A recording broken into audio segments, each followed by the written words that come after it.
Now, going into my second thought, like, Probe is not a full-time pro, as he is also a student. Does Australia have summer vacation?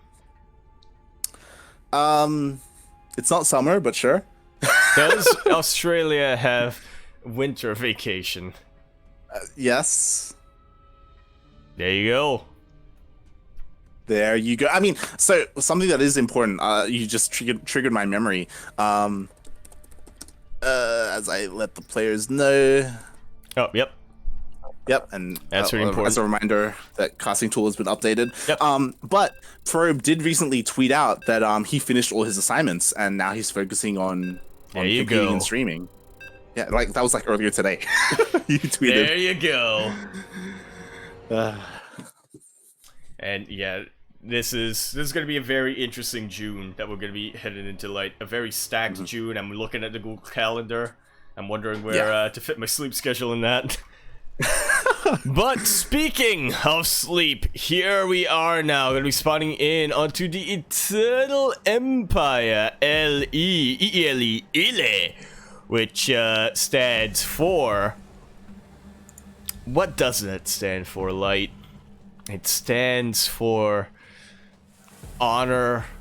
It stands for integrity, you know, determination in the face of adversity.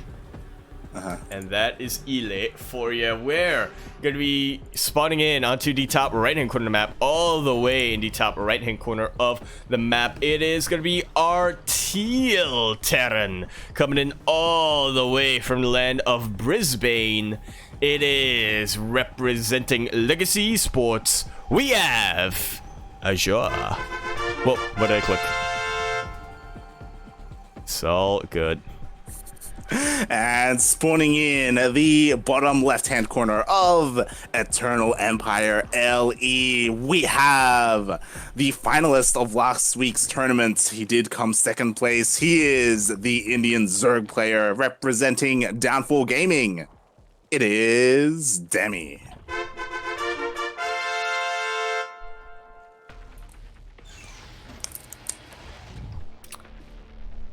Azure went for Teal this time.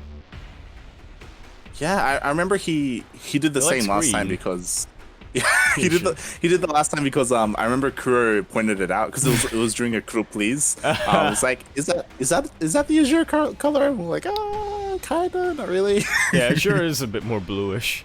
Is Azure light blue though? I typically remember Azure being a bit more dark blue. Then again, I could be wrong.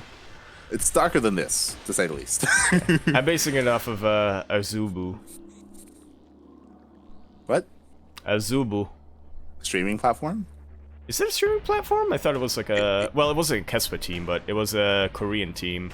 It was a Korean team, and yeah, it did have a streaming platform back in the day. It was competing with Twitch, and then it shut down.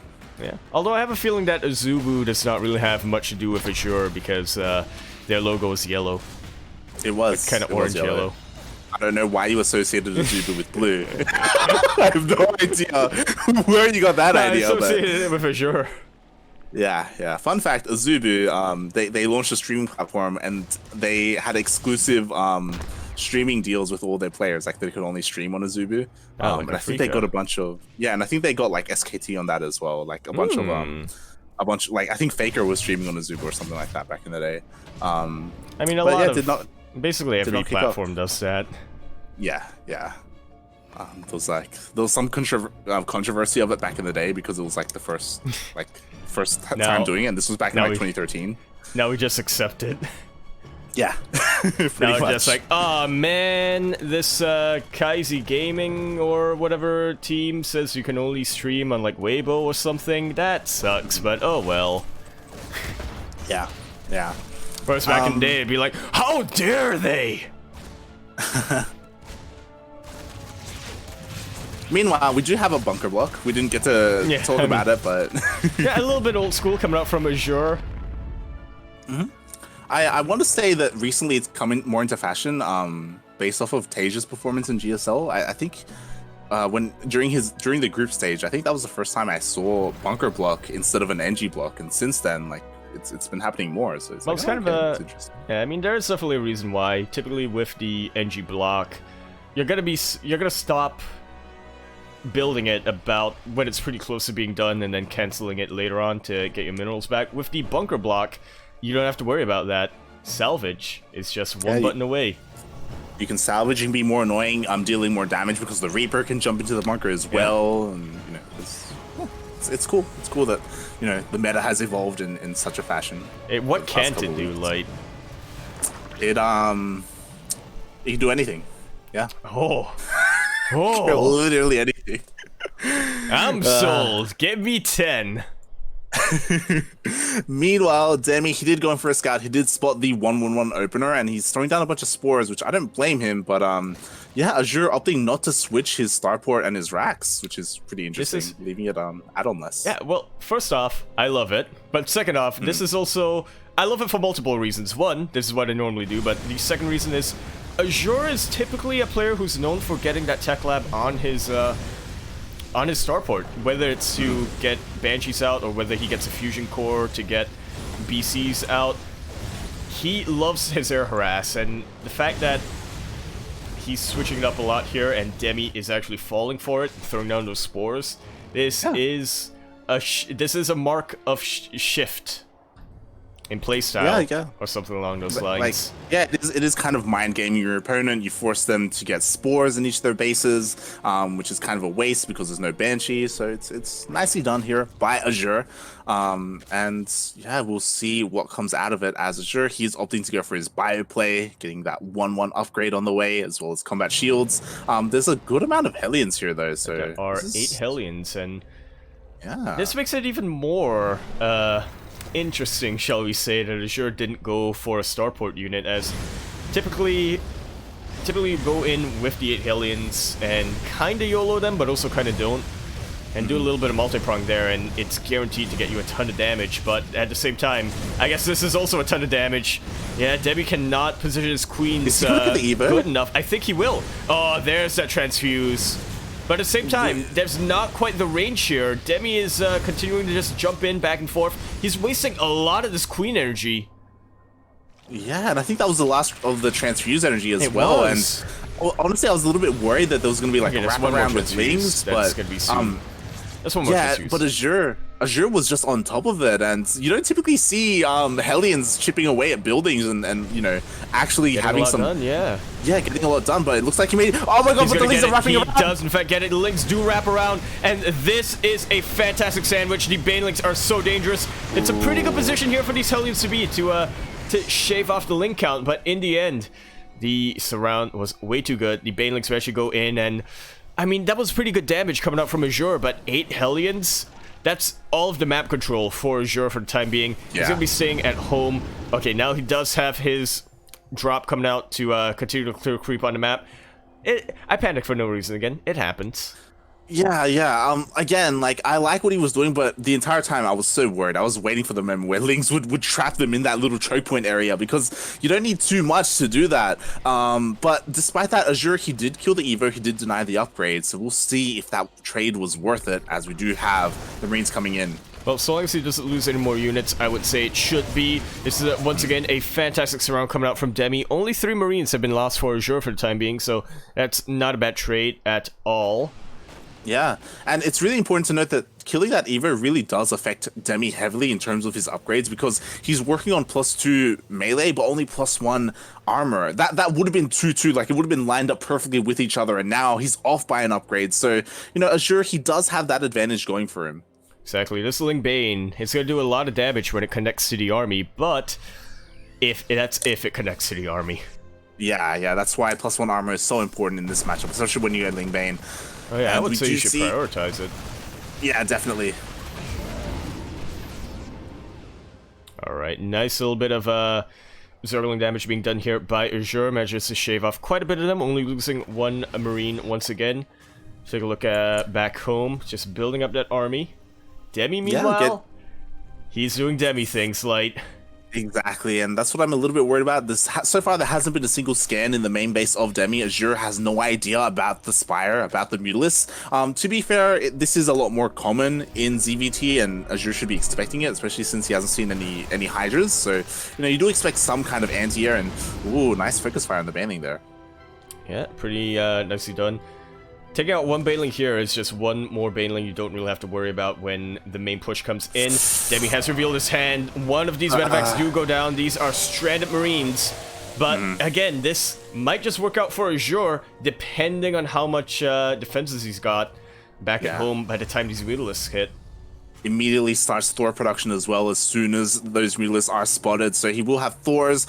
He's working on his missile turrets, which will help a lot as well. He's going Widow Mines instead of tanks. Yeah, so again, yeah, he's adjusting his composition nicely against what he has seen, and we'll see how Demi can engage this. It looks like he may be able to catch this drop as well. Yeah, once again, one of the most important things that you can do here as a Zerg player, you don't want to allow that multi-prong to hit in, so you just gotta make sure that your opponent only goes in with a single prong at a time. Yeah, and oh god, that's a Demi's lot of Banelings. That's a lot of Banelings. Demi is maxed out, and this may be the wrong moment for Azure to push out. It looked like he was leaving his natural, but he has come home to defend against the Mutalisks. I feel like Azure needs to just turtle up a little bit until he has a good enough army. I don't know if pushing out right now is the best decision. At the same time, though, Widowmine hits can make wonders happen. They are the disruptors of Terran, in that they are just as unreliable. Yeah, I mean, Yeah, I'm not sure about turtling up here for Azure. I think it's probably he will have to turtle up, but not before he gets on 4 bases here. Okay, so he is working on that 4th CC. So and the other thing going for Azure is, Demi, he is working on his hive. It isn't quite done just yet, so we won't be seeing Ultralisk for quite some time. Azure still has that upgrade advantage, but what's a little bit of a shame is that he hasn't started 3-3. He's just, there it is. Finally, +3 is starting up. It looks like he was a little bit mineral starved, but yeah, he won't be able to take that advantage lead as much as he could have. And that's definitely, again, another one of these equalizers. But good spread coming out from Azure. Hot pickup on top of these Marines before the Banelings got to hit in. And I'm liking the defensive position, but meanwhile, over in the 3rd base, Demi is moving in. Both players are now maxed out. Both players are going for these multi-prongs. Or I should say only Demi is going for the multi-prong.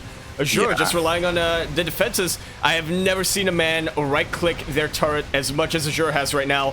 But that is the least of his concerns. He does bring the army back home. Leaves a couple of tanks here in this position. Back out in the map, and overall a pretty good trade for Azure, but he did lose. He did have to spend a lot of his bank. Yeah, it's a little bit dangerous that his tanks are kind of left completely undefended, and they could be picked off. But he was able to kill all the Lings went to counterattack instead, so he was safe from that from happening. And yeah, Azure, he's going to be able to establish his 4th. He needs to get his tanks out of there, though. Like, they're so... They're spotter tanks is what they are. They're spotters. They're gonna see the Mutalisks, right? Yeah. Oh, I'm so worried. If these tanks were actually in the position of mine, I feel like that would have been deadly, but here it is! The mine is gonna hit! And that is 1 dead Mutalisk, and a lot of them injured. A couple volleys from these Thors, and these Mutalisks are DED light. They're dead. That they are. Can he repair their missile turret in time? No, he cannot, but he did boost forward a couple of these lifted Thors on top of the medevacs. These Mutalisks are actually doing such a good job right now for Demi. They're just distracting Azure all the way. He's bringing everything back home. And losing a couple of workers. Yeah, and I don't know if that's the right call. I do like... So many Banelings! And that is a dead planetary. Jesus Christ. One of the more annoying things that can happen in a TvZ, I gotta tell you, Light. Yeah, and this is the opportunity for Azure to counterattack. He is maxed out, and Demi just basically reset his Baneling count, but he's opting not to remake his Banelings. He is going for Ultralisk. His Hive is done. Ultras are on the way. 3-3 is still a ways away, so again, Azure will have this timing as +3 attack is just about to finish up for him, which is quite nice, and the Mutalisks are on the other side of the map, so they won't be here for defense. And it seems like he actually lost a decent number of them. Meanwhile, we do see the main engagement is happening. These Banelings are going in, and they actually connect with these Widow Mines. So those have been taken out of commission for the time being. Well, we do see Azure trying to go for a bit of multi-prong, but takes out that base and is going to focus on this other base a little bit down to the south. The Mutalisks are still reigning supreme. There are no anti-air defenses there for Azure. Meanwhile, the Banelings connect on just about everything there. The tanks just not really in position to shell away at that. And there are only 2 Ultralisks so far for Demi, so this is actually pretty good. There's not a lot of a buffer. There are basically no Lings. Yeah, but we can see the economy of Demi paying off here. As Azure, he did lose a chunk of his army, and Demi, even though he lost all his Banelings, he's already maxed out, making more Ultralisks, and he's not trading too efficiently, but oh god. Yeah, I mean, these Banelings, they crash into Thor, which is not what you want as a Zerg player, but in the end, as you said, the income was just there for Demi. Takes Azure out after a couple of these trades. Yeah, and again, a lot of that did come down to those Mutalisks. We were pointing it out as it was happening. Demi was buying so much time with those Mutalisks. So many times Azure, he pulled his main army back home. Like, there was 3 or 4 moments where he was pushing out on the map, and the Mutalisks came in, and he just pulled everything back home to defend. Oh my god, they were just working so well for Demi there. They really, truly were. This is why we call him the Shark. That's not why we call him the Shark, but yeah, no, this is why when we talk about Demi's Mutalisk switch, you know, I feel like there are definitely players who, they're known for doing one thing, but they're not necessarily known for doing it well. But in this case, yeah, no, Demi is known for this one thing, these Mutalisks, and he does them insanely well. Yeah, there's a reason why, and even if you know they're coming, like, I'm sure Azure knew that Lingbane Muta was happening, or was going to happen that game. Like, despite that, Demi, like, he was still able to make them work. Even though, like, there were definitely moments where Azure, he was just on point with the repairs on those missile turrets. Like, it was really impressive to see, but just slowly over time, the Mutalisks just kept getting more and more damage done, and not enough of them were shaved off.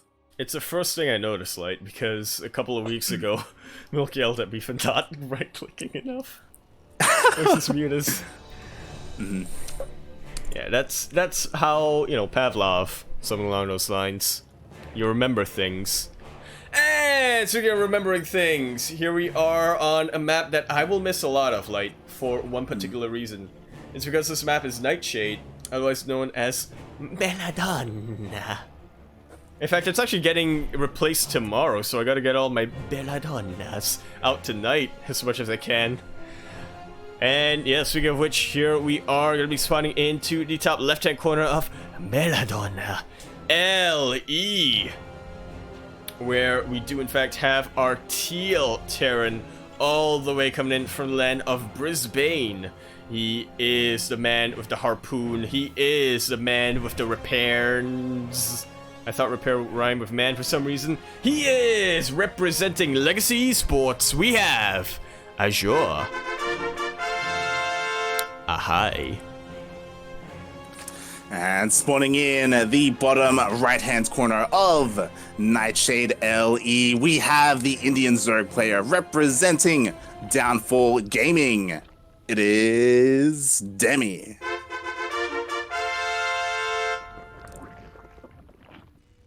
Alright, what do you think is going to be thrown on for us this time on Belladonna, Light? I mean, this is a map known for all-ins and very aggressive builds. It is known for Roach all-ins specifically. I was casting with Milk, Battle of the Americas on this map, and every single time, Roach all-in. Milk was like, God damn it. We ended up in the end betting whether or not it would happen. Thanks for reminding me. I need to watch that VOD. I need to see how Milk intro that morning. God. To be honest, he wasn't too bad. There were a couple of moments though that I scolded him afterwards. God damn it, Milk. No, I meant intro stream itself. Oh, yeah. Because I showed him the clip. I meant to make him laugh. When it comes to this game, oh, there it is. Roachhorn on the way. Oh, well, okay. It's a good thing we weren't betting. Yeah, this is very much on top of Azure to scout this out. Hasn't quite gone all the way in for it, and one thing I will say about Azure, I like a lot of his plays because I feel like he does play similar to me, but, you know, obviously way better. But that being said, one thing that both Azure and I do a lot of is sacrificing defense for trying to get this early game map control. And yeah, it's so important to just see the roaches coming in that scenario so you can switch it up early. Yeah, we'll see what happens. As you know, Azure, he does have an SCV across the map as well.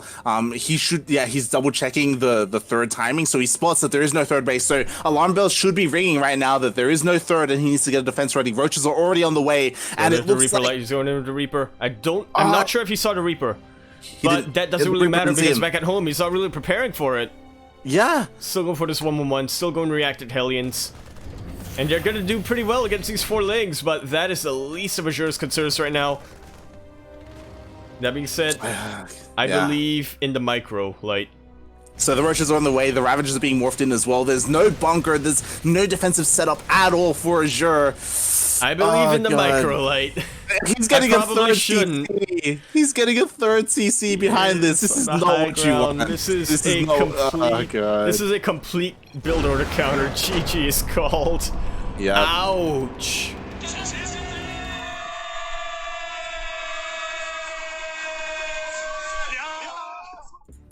And with that, man, we were hyping up our rivalry so much before we went in, but yeah, in the end, a lot of I think a lot of Terran players, I think a lot of Protoss players, and at least half of the Zerg players out there have got to be relieved, or be feeling pretty relieved that Nightshade isn't staying in the map pool tomorrow.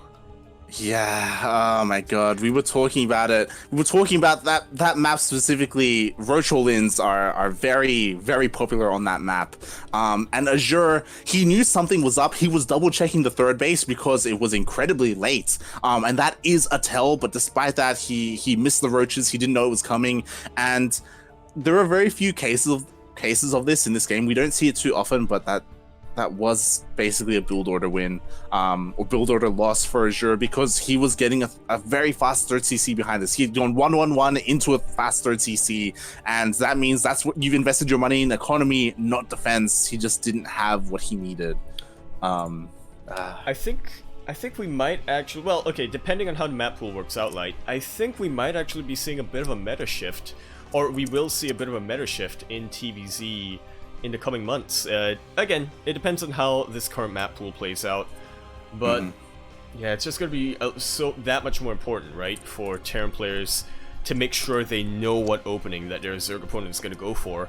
I feel like we might actually just see more defensive openers coming out from Terran, maybe even a couple of scans every now and then in the early game. Again, depends on how this map pool shapes how Zerg decides to open up, but yeah, it's a possibility. Yeah, definitely. And again, it's not like like Azure had no option to scout it. Like there wasn't a single point where like Azure, he was using his Reaper mainly to scout a third timing. He didn't dive into the main base to see if there was anything happening there. So yeah, I mean, again, like the Nightshade isn't going to be in the map pool like next season, so you don't have to worry about it anyway. Yeah. But you know, it's still something that you should keep an eye on and you know, work on regardless of the map. Like if something seems fishy, you need to dive into the main and find out what's happening, because it could be a Roach Warren, it could be like a fast lair of all things. Like me, if you're up against me and Micah, he'd be going a fast lair, he'd be going 2-base Spire, like into ultras or something. Yeah. Yeah, GG. GG. It's, yeah, he had to do it one last time, for old time's sake. Yeah. This is a bit of a send-off to Meladonna. It's funny because as I was talking about like that map being virtual in favorite, I was about to go into, but you know, Demi, he doesn't really need to, like, you know, he won game 1 off of Macro, he can just do the same thing. That's all the Roach Warren. Nope. Yeah, it's actually funny. I feel like there are two types of players in StarCraft 2. There are players who are, when they're ahead because they've won a macro game, they're just going to continue to play that macro style, and you know, it's on their opponent to adapt to them. But then there are players who, because they're ahead off the back of macro, they decide to just throw it all in and see if they can get a quick win. Yeah, and then there are players like wear Maru. themselves out to. Yeah, then there are players like Maru who just proxies every game.